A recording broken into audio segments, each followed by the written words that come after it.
Why human-shaped robots? Why are they everywhere? Why are we seeing that from like every manufacturer of robots? What is happening? Why human-shaped robots? We know robots can get weird and wild, and it might be more interesting to have different shapes or different number of arms and legs and center of gravities and all that kind of stuff. So what's up with the human-shaped robots? I think it comes down to the medium is the message, which, if you've never heard that before, it's an idea that the medium is more important than the actual content of the message. So let's think of social media, for instance. The medium itself is about short bursts. Let's go with just Twitter. Short bursts, fast reactions, clever phrases in short amount. I don't know what the character length is now. Interactivity, likes, reposts, that kind of stuff. Not really long, thoughtful out conversations, more like snippets, really. That is the message. The medium itself is message. That has the bigger impact on society, on culture, than the actual content that's being carried through Twitter, through microblogging. So it's the actual microblogging itself which has the bigger impact and which is actually forming our thought process and changing how we talk and how we communicate across the board, across politics, across news, all that kind of stuff. I think you see it. I think you've seen the impacts of that. So that's more like the media, right? Medium is the message. So thinking about it in artificial intelligence, what is it? I think it translates into the vehicle is the message. How is AI being presented to us? And how is that going to impact us and change us? And more importantly, how is it going to be like accepted by us? And I think we can see it in a couple different examples. We have like the guard dog model. I don't know what the actual model is called, but you've seen it on 4 legs, something that bounces around, looks friendly. When I see that, I think obedient, loyal, commanding, like you can command it. It's not going to sway from programming, but it's familiar. We've had pets. We've seen pets. We know what they're like. So the AI coming across it is something we can control, something we can handle. But it's also can be dangerous because attack dogs happen. Then we also have like more the industrial arm, something you'd probably see in like a factory or making cars and like those videos where they make cars and stuff behind the scenes. I see that. I think handyman, handiwork, labor, strong, mindless. It has no body. It has no mind.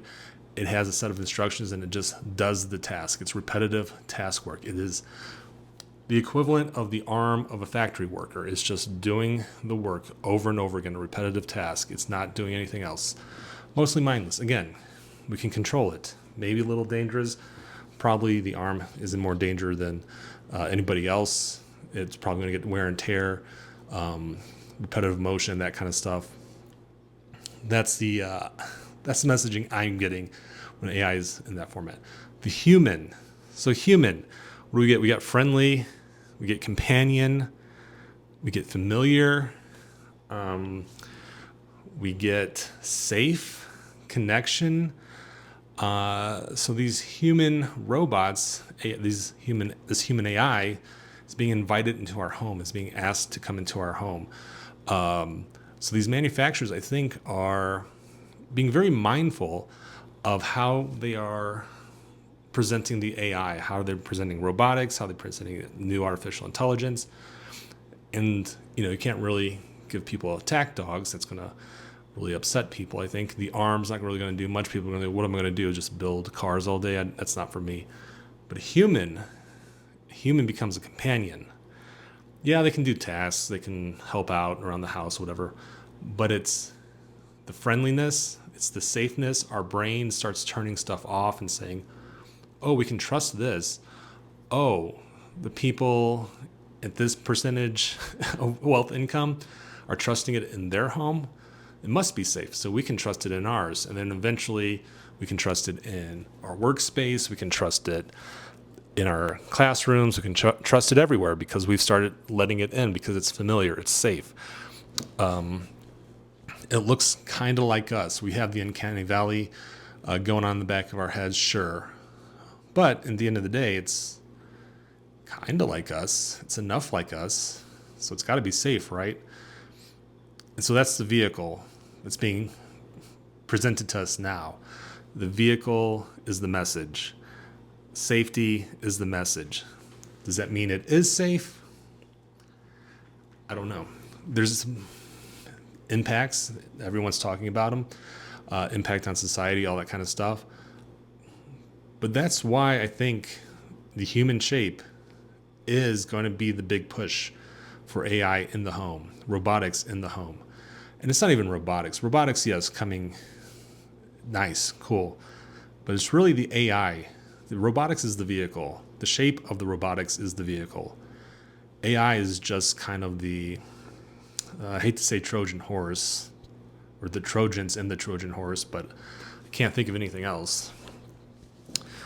But that answers to me why the human shape. I'd be curious to know what you think. Why do you think the human shape is the big push right now? Why are we seeing it all over our social media feeds? Everywhere, everyone's talking about it. We're seeing China showing off there's no human inside the robots, even though I've never seen anybody say that it looks human. I've seen it walk. It doesn't look like a human walking. But they have to be like presenting the narrative that, oh, people think there's a human in this.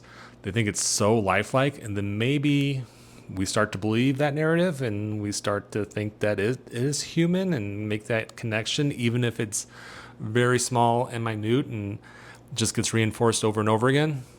I don't know. What do you think?